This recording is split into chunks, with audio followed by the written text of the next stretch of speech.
Hi everyone, this is Arcadius and welcome back to Naval. Today we'll be going over the final British battleship in the tech tree line, that being L3, or as I've renamed her, Centurion, and the sister ship Brittania. Now, this ship is actually not bad. She looks a lot better with the camo, and I have been playing her even through some of the buffs that she's received. So she's a lot better now than when she was when I first had her. But let's take a look to see what we have. So we have 92,500 health, which is not terrible. 36% torpedo resistance, again, pretty reasonable.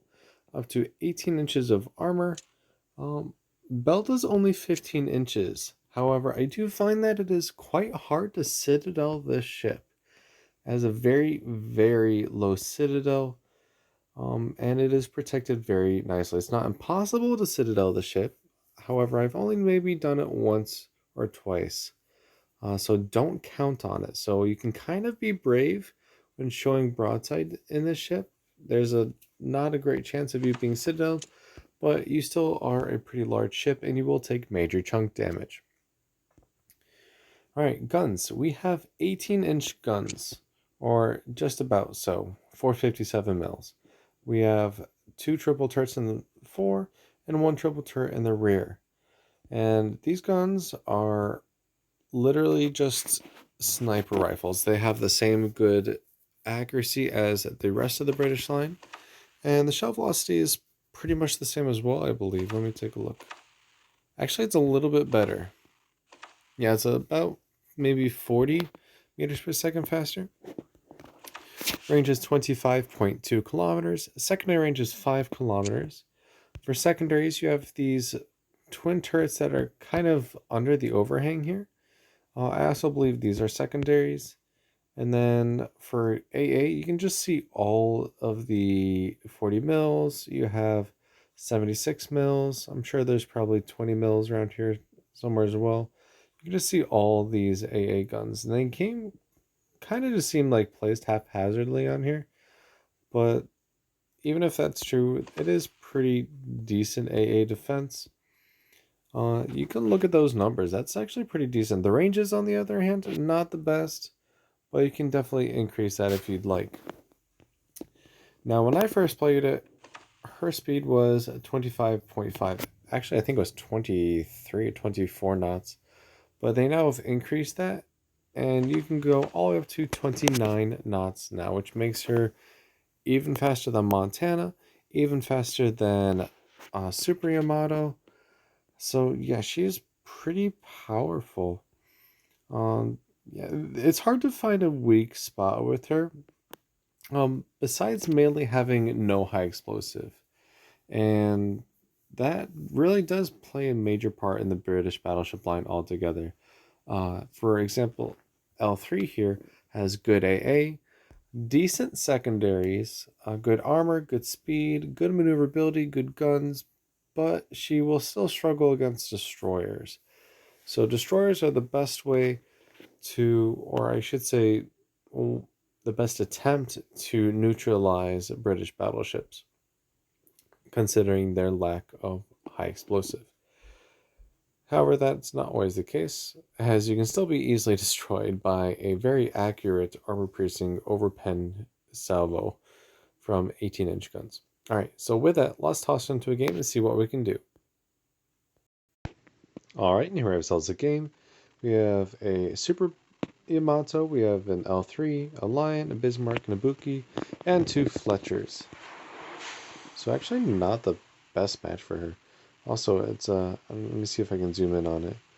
You can kind of see in the bottom here, there's a nice little crest at the stern, which is kind of pretty. Alright, so I do have health buffs and speed buffs applied, so keep that in mind. And let's see what we can do today. And this has to be one of my favorite camos, and is actually one of the few camos that makes me play the ship more than when she did not have the camo. Same thing kind of goes for Worcester. I just don't really like the base ships, and I just really like the sister ship camos. Alright, so let's see what we can do today.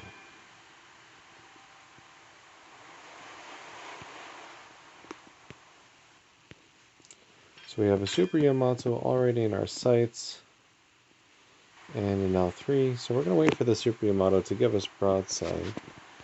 I've not played the ship in a while, so we're going to have to try and get used to the shell velocity again.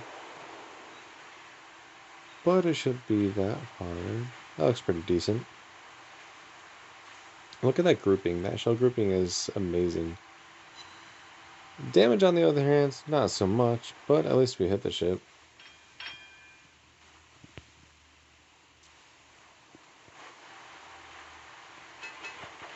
I'm going to switch over to MAP. This ship may seem like she's going to be very good in Arena.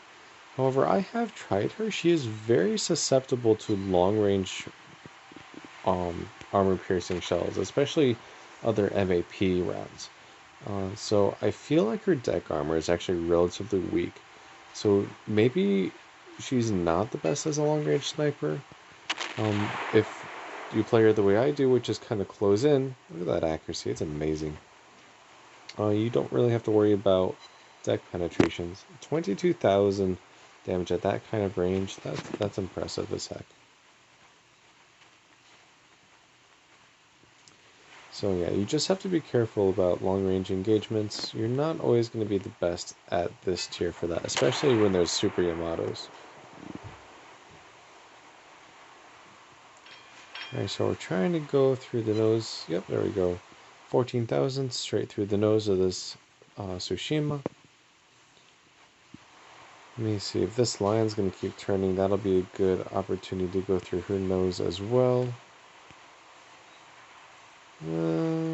Let's actually shoot at the Bismarck because it's too flat of a broadside. And I'm going to start speeding up because that Fletcher went down. And, ooh, wow, that was a good salvo. Oh, we are in the crosshairs of all of these battleships. So let's see if we can take some of these guns out here.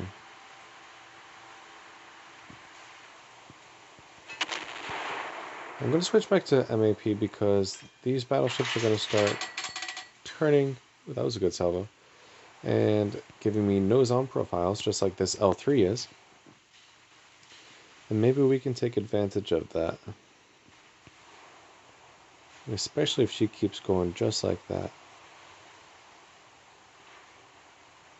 A little bit more. Oh, there we go.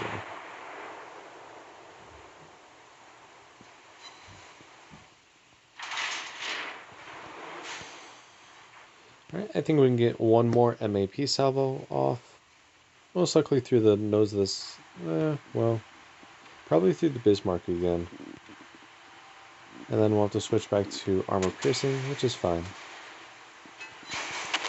Alright, MAP, armor piercing. Let's turn our guns. And 16,000 through the nose of the Bismarck. Secondaries are going off, however, I don't really expect them to do much, honestly.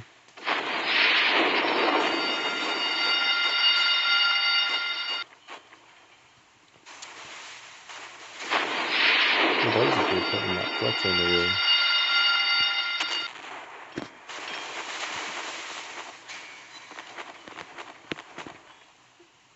Alright, so a few of these battleships are pretty low, so let's see if we can finish off some of these. And look, it's our friend Bismarck even.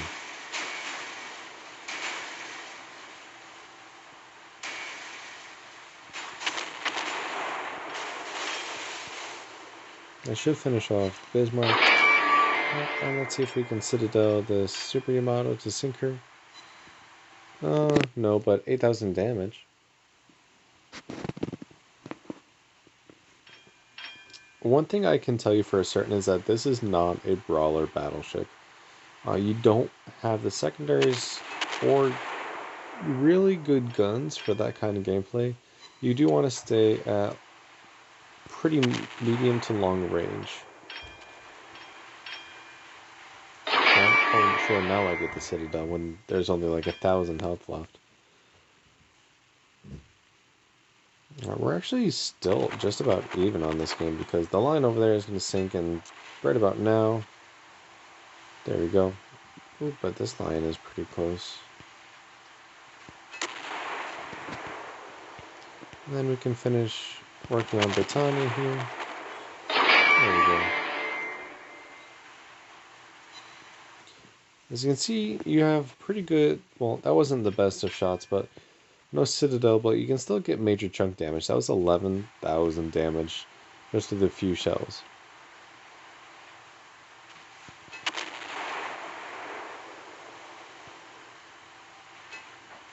Hmm. 3 overpens, even on the broadside.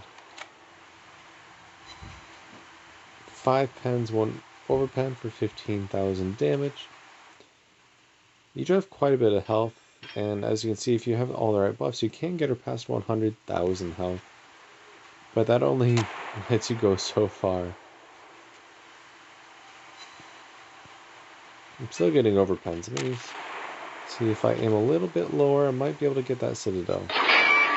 No, but was able to get the final kill. So let's see how we did. Alright, 12 XP. We had 247,000 damage, 4 ships sunk, 98 shell hits, 2 aircraft shot down, 3 citadels, 14 secondary hits for 4,300 base XP. 45,000 of that damage was just in the armor piercing shells, and less than 2,000 in secondary. Like I said, she's not really good against destroyers. She can hold her own a little bit against carriers, but at this top tier, it doesn't really matter how much AA you have. There's always going to be aircraft that gets through. And she's really good against cruisers, and she's really good against battleships too. Even if they try and angle in, you just switch over to MAP and just go through their nose like we did to that Bismarck multiple times. All in all, the British battleship line is pretty decent. Like I said, their main focus is maneuverability and accuracy, as well as their MAP long fuse armor piercing shells.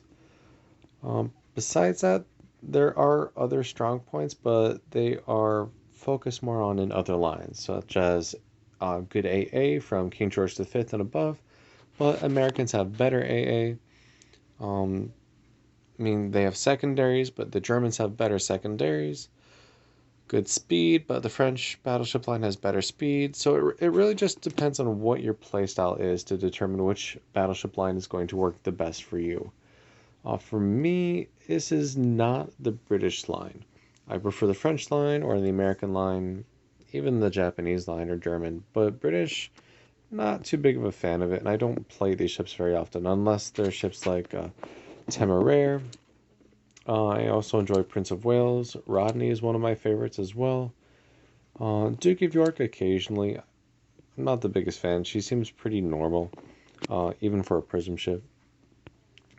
But yeah, they're definitely pretty accurate, and they can be very influential on games. So with that, I will wrap up today's video. Tomorrow, we will be getting the first of many ships in the British battlecruiser line, that being Queen Mary. This is actually one of the first ships that I hardcore grinded when I first had this game. So I do enjoy her quite a bit, though obviously with me advancing through the rest of the tech tree line, I haven't played her in quite a while. You will find there's quite a few ships in my port that have not been played in months, and that's just a side effect of having so many ships. Alright, so tomorrow we will go over Queen Mary, and thank you for watching today's video, and take care.